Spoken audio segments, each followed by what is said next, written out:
نوتدونی اولین فروشگاه نوت موسیقی در ایران.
سلام دوست من، شما پیشنمایش این آموزش رو مشاهده کردید.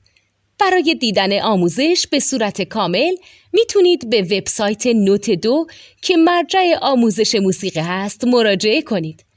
همچنین برای تهیه نوت موسیقی مرتبط با این آموزش هم میتونید به وبسایت نوتدونی که بزرگترین آرشیو نوت موسیقی در ایران هست مراجعه کنید.